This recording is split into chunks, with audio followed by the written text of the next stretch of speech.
اکبر اللہ اکبر۔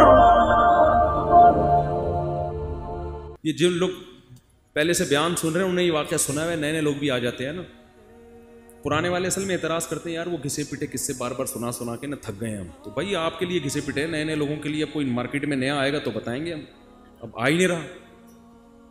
تو وہ ایک اونٹ، ایک بیل اور ایک دمبا، یہ بس واقعہ سنا کے بیان ختم کرتا ہوں، کچھ چند سوالات کے جواب دینے۔ اونٹ، بیل اور دمبا یہ کہیں جنگل میں سفر کے لیے نکلے، کھانا ختم، ایک گٹھری نظر آئی گھاس کی۔ اب تینوں میں پھڈا ہو گیا، اونٹ کہہ رہا ہے میں کھاؤں گا، بیل کہہ رہا ہے میں کھاؤں گا، دمبا کہہ رہا ہے میں کھاؤں گا۔ اونٹ نے کہا دیکھو میں تمہارا بزرگ ہوں، ہم تینوں ایک معیار بنا لیتے ہیں، جو اس معیار پہ پورا اترے گا وہ کھانا وہ کھائے گا۔ یہ پیشکش کس نے کی؟ اونٹ نے۔ اس نے کہا میں قبیلے کا بڑا ہوں، دیکھو تو اب میں جو سجیشن دوں گا اس پر عمل کرو۔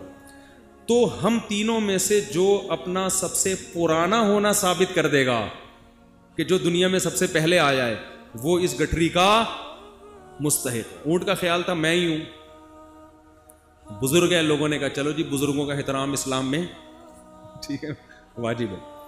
دمبے نے کہا ٹھیک ہے بھائی میں اپنا ثابت کرتا ہوں میں بہت پرانا ہوں۔ انہوں نے کہا کتنا پرانا؟ انہوں نے کہا دیکھو ابراہیم علیہ السلام نے بچہ ذبح کیا، نہیں ہوا تو دمبا آ گیا۔ یہ روایت صحیح نہیں ہے لیکن چلو فرض کر لیتے ہیں دمبا آ گیا، اس کا مطلب میں 4000 سال سے ہوں، ابراہیم علیہ السلام کے دور میں بھی میں تھا۔ اونٹ چکرا گیا، اس نے بولا یہ تو پہلی گیند پہ ہی آؤٹ ہو رہا ہوں میں۔ تو بیل نے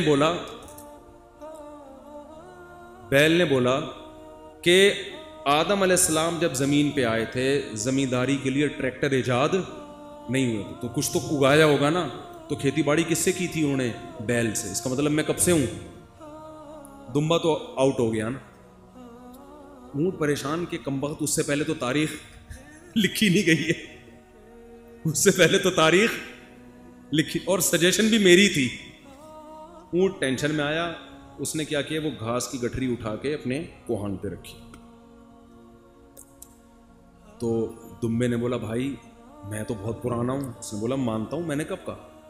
آپ بہت پرانے ہیں، میں آپ کے بعد آیا ہوں۔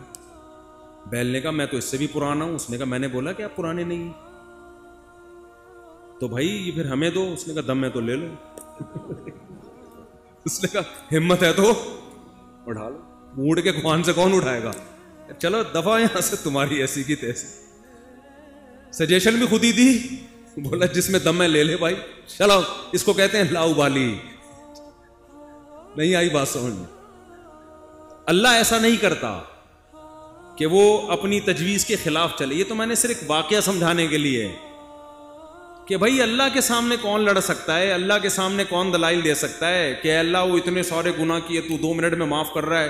اللہ کہتے ہیں جس نے دلائل کے انبار لگانے ہیں نا، پہلے لگا کے رکھے، کتابوں میں لکھے، پورے رسالے لکھ دے، میری نظر میں اس کی کوئی ویلیو نہیں ہے، کیونکہ خدا میں ہوں تم نہیں ہو، نافرمانی میری کی ہے، تمہاری تھوڑی، تمہیں کیوں تکلیف ہو رہی ہے؟ یغفر لمن یشاء ویعذب من یشاء، جس کو چاہوں گا معاف کروں گا، جس کو چاہوں گا عذاب دوں گا۔ یہ اللہ نے اپنے ہاتھ میں رکھا ہے تاکہ جب کوئی گناہ کرے تو گڑگڑائے کس کے سامنے؟ اللہ کے سامنے۔ ہمیں پتا ہے کہ اللہ کے سوا معاف کرنے والا کوئی بھی نہیں ہے، معافی کا اختیار اللہ کے ہاتھ میں، سزا کا اختیار اللہ کے ہاتھ میں۔ تو میں اس لیے کرا رہا ہوں کہ مخلوق کو زیادہ لفٹ کرانے کی ضرورت نہیں ہے۔ اللہ اکبر اللہ